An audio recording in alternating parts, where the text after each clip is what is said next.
البدع والأهواء، أهل البدع العقائدية وأهل البدع السياسية. نقول بيننا وبينكم السلف، بيننا وبينكم الكتب، كان فيقول البدع بيننا وبينكم. Bismillahirrahmanirrahim. Alhamdulillahi rabbil alamin. Asyhadu an la ilaha illallah wahdahu la syarikalah wa asyhadu anna Muhammadan abduhu wa rasuluh. Allahumma shalli ala Muhammadin abdika wa rasulik wa ala alihi wa ashabihi ajmain, amma ba'd. Kita masih di muka surat 59 dari kalam Imam Ibnul Qayyim rahimahullah. Qala rahimahullahu ta'ala wa qalat firqah hiya mithlu qawlihi inna rabbaka labil mirsad.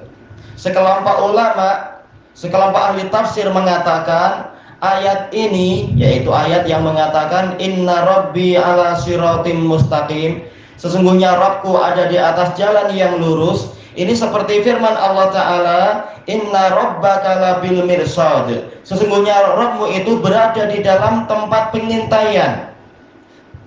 Maksudnya polanya seperti yaitu polanya seperti ini. Bukan betul-betul mengatakan Allah ada di suatu jalan, betul-betul di atas suatu jalan, tapi ini perkara maknawi, yaitu Rabbku selalu di atas keadilan dan kebenaran. Demikian pula yang ini, sesungguhnya Rabbmu ada di tempat pengintaian.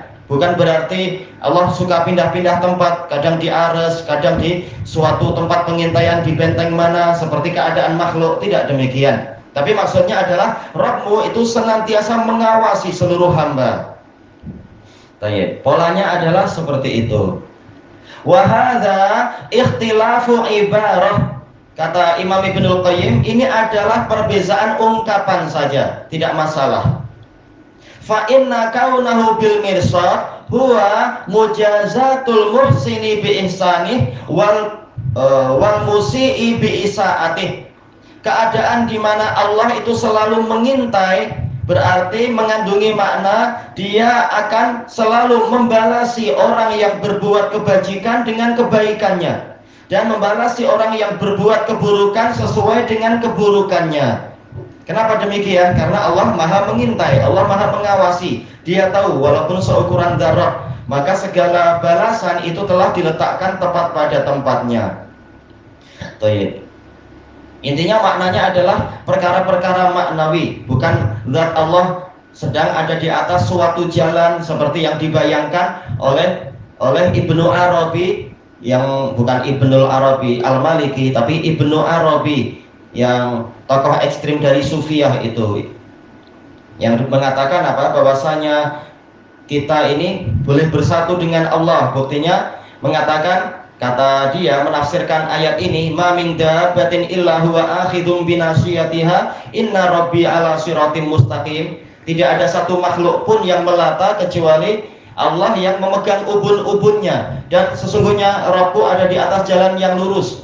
Kata Ibnu Arabi, ini seperti seorang ayah yang menggandeng kepala anaknya sedang berjalan di suatu jalan. Ini na'udzubillah membayangkan sifat Allah seperti sifat makhluk yang tengah berjalan dengan anaknya di suatu jalan. Padahal yang dimaksudkan di sini oleh Nabi Hud adalah perkara maknawi. Jalan yang lurus di sini maksudnya Rabbku senantiasa maha benar dan maha adil. Bukan betul-betul jalan yang entah bagaimana dibayangkan itu, yang dibuat oleh JKR apa, tidak demikian. Demikian pula masalah tempat pengintaian, bukan betul-betul Allah memerlukan tempat untuk mengintai seseorang, bukan, tapi selalu mengawasi, sehingga seluruh balasan itu sudah tepat karena sesuai dengan pengawasan Allah Ta'ala.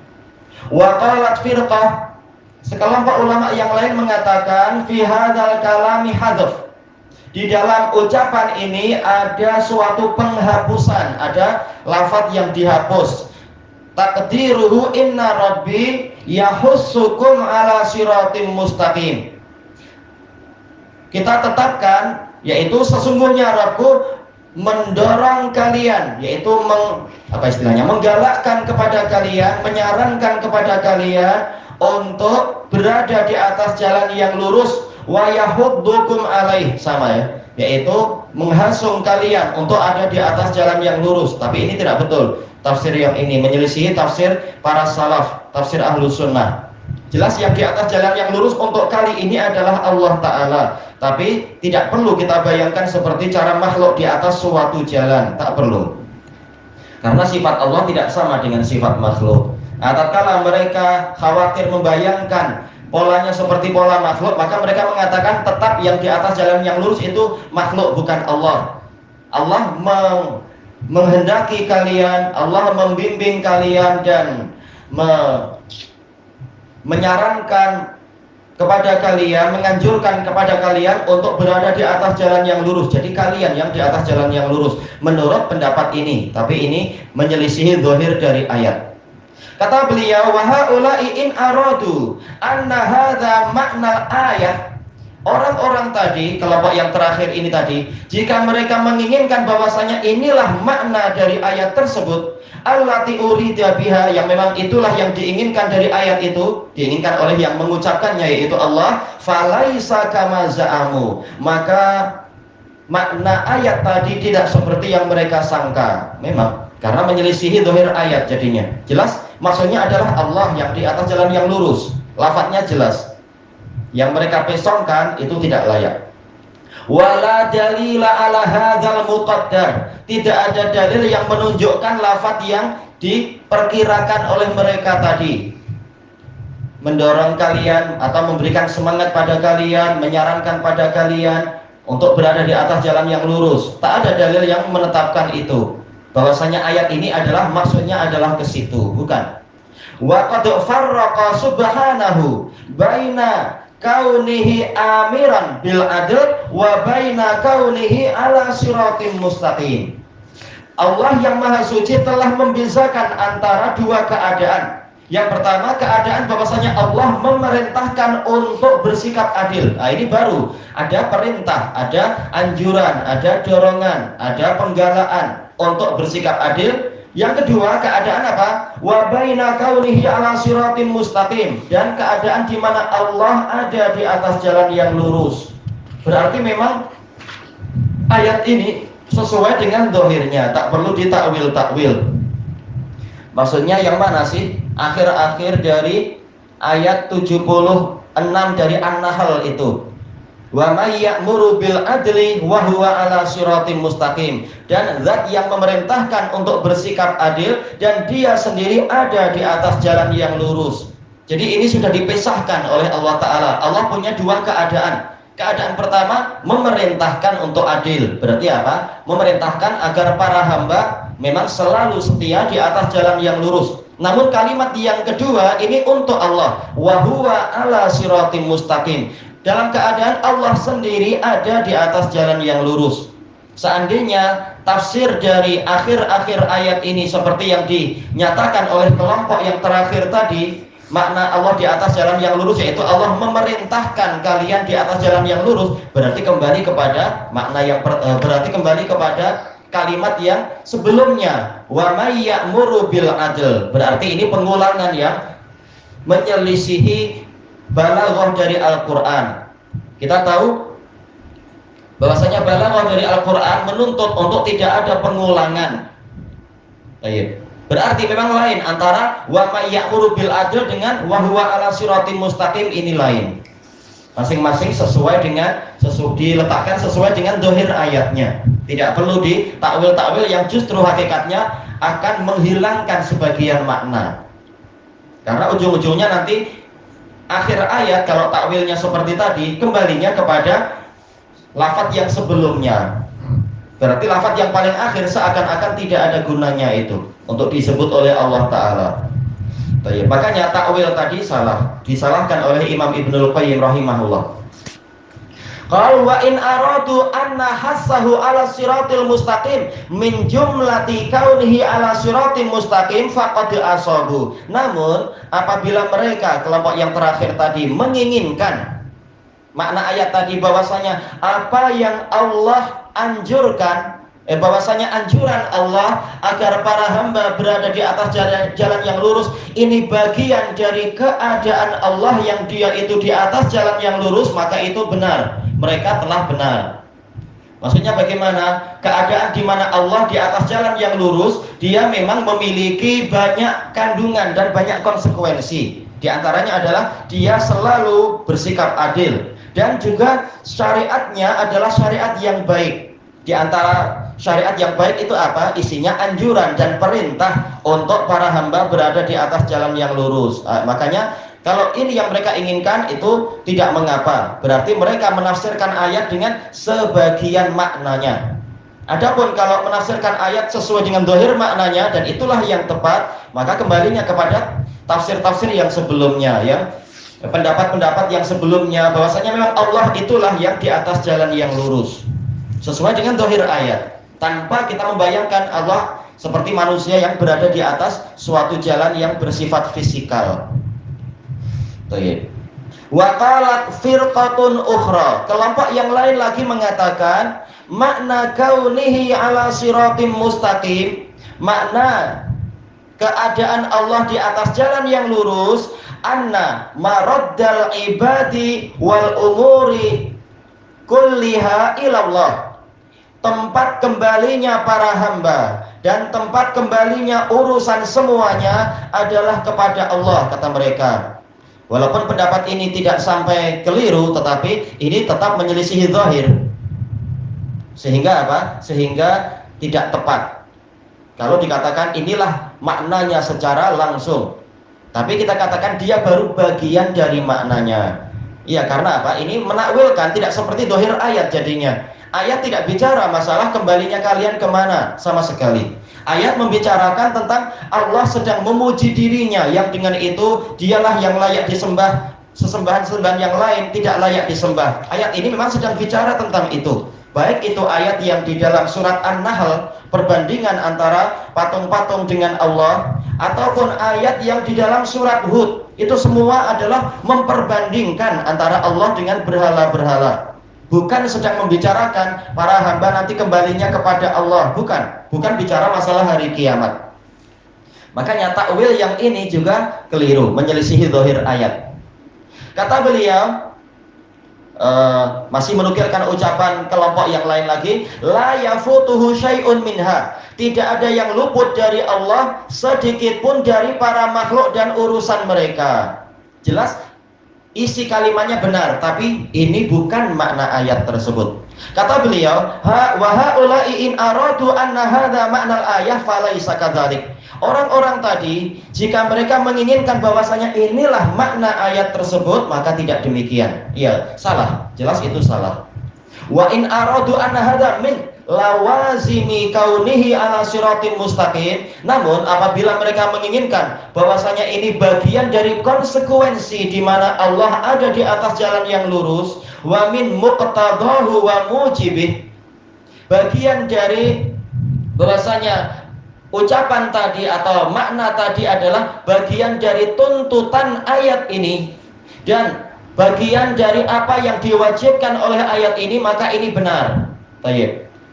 Kenapa? Apabila Allah ada di atas jalan yang lurus, dan kita tahu tadi di antara maknanya adalah keadilan dan kebenaran, dan di antara konsekuensi kebenaran dan keadilan adalah membalasi setiap orang sesuai dengan amalannya. Lalu bagaimana mereka akan dibalasi? Mereka akan kembali kepada Allah, lalu mempertanggungjawabkan amalannya, kemudian dibalasi. Ini betul kalau seperti itu. Konsekuensinya memang ke situ, tetapi ini bukan makna ayat.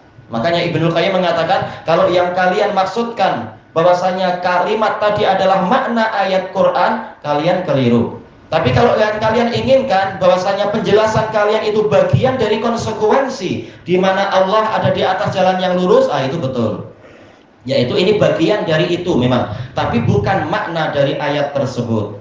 Bukan makna dari baik itu ayat ayat An-Nahl ataupun ayat Hud. Kemudian kata beliau, wa qalat firqatun ukhra, kelompok yang lain lagi mengatakan. Ini menunjukkan apa? Perlunya kita punya ilmu yang kukuh, dibimbing oleh para ulama yang tepat, Karena tafsir itu banyak. Setiap orang boleh jadi akan menafsirkan sesuatu sesuai dengan perasaan atau akal dia atau hasil belajar dia kepada ahli kalam barangkali atau apa. Kita yang akan pening kalau sembarang membaca buku tafsir tanpa memiliki kemampuan untuk menapis. Tapisan kita tidak kuat. Sekedar tapisan yang beli di mana nggak tahu, di kedai 2 ringgit tak cukup itu. Kita perlu tapisan yang mungkin cukup atau apa. Nah, itu kita lebih tenang. Makanya untuk belajar tafsir kita perlu bimbingan ulama-ulama yang terpercaya, yang sudah diketahui kekuatan ilmunya dan kekukuhan manhaj dia serta kesetiaannya kepada Nabi Muhammad SAW. Karena Nabi Muhammad yang paling tahu tafsir Quran. Makanya penting kita mempelajari tafsir Imam Ibnu Taimiyah, Imam Ibnul Qayyim, juga Imam Ibnu Jarir, demikian pula Imam Ibnu Katsir. Para ulama yang memang ma'ruf akidah dan ilmunya itu kukuh. Tidak sembarang-sembarang seperti membaca tafsir Ar-Razi, tafsir Az-Zamakhsyari atau tafsir Jalalain dan sebagainya. Walaupun Jalalain masih lebih ringan daripada yang anak sebutkan 2 yang sebelumnya. Tapi tetap saja itu akan membawa pada pemesongan. Nah, seperti ini sekarang. Bayangkan pendapat banyak sekali. Kalau kita tidak dibimbing oleh Allah melalui para ulama seperti Ibnul Qayyim, mungkin kita akan bingung. Semua pendapat seakan-akan sama saja dan ucapannya hebat-hebat, padahal ternyata ada yang benar, ada yang keliru. Kata beliau, waqala ta'ifatun ukhra. Kelompok yang lain mengatakan maknahu kullu syai'in tahta qudratihi wa qahrih. Makna dari ayat tadi bahwasanya Allah di atas jalan yang lurus artinya segala sesuatu itu di bawah kekuasaan dan pemaksaan dari Allah. Wa fi mulkihi wa qabdatihi, dan di bawah, ini hampir sama ya, kekuasaan. Kalau kudrah kemampuan. Wa qabdatih, dan genggamannya. Wa hadza, kata beliau, ini jawabannya sama saja dengan yang tadi. Wa in kana haqqan, walaupun jelas betul segala sesuatu memang di bawah kemampuan, kekuasaan, pemaksaan dan genggaman Allah. Jelas itu betul. Tetapi ini bukan makna bahwasanya Allah di atas siratul mustaqim. Lain antara sifat keadaan Allah di atas jalan yang lurus dan keadaan di mana Allah Maha Kuasa. Jelas itu lain. Baik. Sifat Allah tidak saling bertentangan. Tetapi jangan sampai kita sembarang menafsirkan sifat ini dengan sifat yang itu. Makanya dibantah oleh Ibnul Qayyim. Untuk orang yang mengatakan sifat Allah bahwasanya dia di atas jalan yang lurus, maksudnya adalah segalanya dikuasai Allah, ini tidak betul. Walaupun ucapannya betul, segala sesuatu memang dikuasai Allah, tapi ini bukan tafsir dari ayat yang tadi. Kata beliau, falaisa huwa maknal ayah, bukan itu makna ayat ini. Wa qad farraqa Syuaib, dan telah kita lewati, beliau bukan Nabi Syuaib tapi Nabi Hud. Dan ini wajar, ulama tidak ada yang maksum, bukan nabi. Tapi sekitar apa, salah nama saja, tak masalah. Yang penting ayatnya ma'ruf. Kita sebutkan dalam catatan kaki, beliau adalah Nabi Hud sebagaimana dalam pola ayatnya itu, bukan Nabi Syuaib. Baina qawlihi ma min dabbatin illa huwa akhidun binasiyatiha wa baina qawlihi inna rabbi ala siratim mustaqim. Baik, di sini Nabi Hud telah membezakan antara 2 keadaan atau 2 sifat. Yang pertama, tidak ada satu makhluk melata pun kecuali dia ada kecuali Allah memegang atau menggenggam ubun-ubun dia. Nah, ini baru tafsir ya, sesuai lafaz ayatnya sesuai dengan tafsir orang tadi, bahwasanya segalanya itu di bawah kekuasaan Allah, di dalam genggamannya Allah. Nah, itu betul. Tetapi ayat yang setelahnya membahas sesuatu yang lain. Misalnya atau marhaban. Inna rabbi ala siratim mustaqim. Sesungguhnya Rabbku ada di atas jalan yang lurus. Jadi di sini Nabi Hud sudah memisahkan antara berita yang terakhir dengan berita yang sebelumnya, menunjukkan maknanya itu berlainan. Fahuma maknayani mustaqillan. Maka kedua kalimat ini memiliki makna yang berdiri sendiri. Ma min dabbatin illa huwa akhidun binasiyatiha, ini baru membicarakan masalah Allah memang menguasai segalanya, Allah menundukkan dan menggenggam segalanya. Tapi inna rabbi ala siratim mustaqim, maknanya bukan itu. Maknanya telah kita lewati, yaitu Allah selalu di atas kebenaran dan di atas keadilan. Baik. Lalu kesimpulannya apa? Kata beliau, fal qaulu mujahid. Maka pendapat yang benar adalah pendapat mujahid. Bahwasanya ayat ini bicara tentang Allah ketika diperbandingkan antara Allah dengan sesembahan yang lain. Ternyata Allah Maha Adil, Maha Kaya, Maha Dermawan, dan selalu memerintahkan pada yang baik-baik. Sementara patung-patung itu, berhala-berhala itu tak mampu apa-apa, tak mampu memberikan manfaat sama sekali. Bahkan apa? Mungkin membahayakan. Baik. Daruhu aqrabu min naf'ih. Bahayanya justru lebih dekat kepada manfaatnya, sebagaimana dalam ayat yang lain. Baik. Wala tahtamilul arabiyatul ghairah. Bahasa Arab tidak mengandungi selain itu. Iya, karena dohir ayatnya sudah jelas dan Al-Quran turun dengan bahasa Arab yang jelas. Tak perlu ditakwil kepada yang lain-lain yang aneh-aneh nanti. Baik. Illa alastikrah, kecuali kalau dipaksakan. Iya, kalau dipaksakan tak akan habis-habis. Seperti yang dikatakan oleh orang Jahmiyah, mereka tidak mengakui Allah mengajak bicara Nabi Musa. Kita ditanyakan, ayatnya jelas, wa kallamallahu Musa taklima. Allah mengajak Musa berbicara dengan sebenar-benarnya. Mereka bilang kallama, yaitu jarraha, melukai. Pening kita. Untuk apa Allah melukai Nabi Musa? Ini pening, memaksakan. Memang kalem, al-kalam itu adalah maknanya luka. Tapi ini bukan kalam, ini taklim, lain dia. Lalu mereka setelah menakwil mengajak bicara menjadi melukai, lalu mereka mengatakan tak mungkin melukai betul-betul, mati Nabi Musa. Maksudnya melukai adalah menggoreskan tinta hikmah. Akhirnya lari kemana-mana takwil itu, tak habis-habis nanti. Ujung-ujung akhirnya, oh ilmu kalian tak sampai. Ucapan kami ini terlalu tinggi untuk kalian. Bukan terlalu tinggi, kaliannya yang telah melampaui jalan yang lurus, sehingga masuk kepada perkataan yang tidak diajarkan oleh Allah dan Rasulnya. Tayyib. Kelanjutannya di masa yang akan datang insyaallah, wallahu a'lam. Maknanya mustaqillan. Mustaqillan, iya. Mana bebas? Bukan. Maksudnya kalimat pertama maknanya tidak sama dengan kalimat yang kedua. Mustaqilan, masing-masing berdiri sendiri. Masalah ma min dabbatin illa huwa akhidun binasiyatiha. Tidak ada satu makhluk melata pun kecuali Allah yang memegang ubun-ubunnya. Ini punya makna tersendiri. Ayat setelahnya punya makna tersendiri. Inna rabbi ala siratim mustaqim. Sesungguhnya Rabbku ada di atas jalan yang lurus. Bukan ayat ini maknanya ke ayat yang itu. Masing-masing punya makna sendiri-sendiri. Baik. Makna yang pertama untuk ayat lafaz yang pertama ma min dabbah ini memang bicara masalah kekuasaan Allah, sifat kekuasaan. Untuk akhir ayat itu bicara tentang kebenaran dan keadilan, sifat kebenaran dan sifat keadilan. Maka tak boleh dikatakan ini maknanya adalah itu. Lain-lain dia.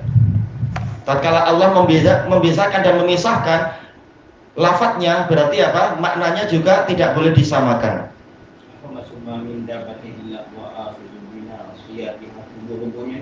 Ya, tidak ada satu makhluk melata pun kecuali Allah yang memegang ubun-ubunnya. Cuma yang namanya memegang tidak seperti cara memegang makhluk sampai wajib itu bersentuhan, tidak wajib. Seperti apa? Innallaha yumsikus samawati wal arda an tazula. Sesungguhnya Allah menahan amsaka yumsiku boleh diartikan menahan atau memegang langit dan bumi agar tidak lenyap. Tapi tidak mewajibkan betul-betul zat Allah menempel di langit atau menempel di bumi. Baik. Karena memang tidak sama dengan cara makhluk memegang. Sebagaimana ya muqallibal qulub, wahai yang membolak-balikkan hati. Rasulullah jelas paling tahu, beliau mengatakan tidak ada satu hati pun kecuali di antara dua jari Allah, tapi tidak mewajibkan untuk jari Allah menempel. Karena di sini Allah boleh kun fayakun. Ya memang. Karena setiap sel dalam badan kita yang betul. Semuanya di bawah kendali dia. Jangankan setiap sel, setiap dzarrah itu sudah di bawah pengendalian Allah Ta'ala. Setiap buku yang dipotong nih, dia akan tumbuh seminggu nih. Betul, itu semua di bawah pengendalian. Masalah darah yang tertumpah kemudian diganti oleh sel darah yang lain. Demikian pula keping darah, sel darah putih mengatur bekerja apa, sudah diatur semuanya oleh Allah Ta'ala. Semuanya lengkap memang. COVID-19. Ya itu juga masing-masing dari virus COVID itu sudah diatur oleh Allah Ta'ala. Sebagaimana dulu pasukan Apa itu? Pasukan kutu, pasukan belalang yang menyerang Fir'aun, semuanya sudah diatur, dikendalikan oleh Allah. Hanya Allah memegang ubun-ubun COVID-19. Semuanya, iya. Iya, kalau Covid punya ubun-ubun, semuanya sudah masuk dalam ayat ini. Dikendalikan oleh Allah ubun-ubunnya itu. Dan itu betul. Wallahu a'lam.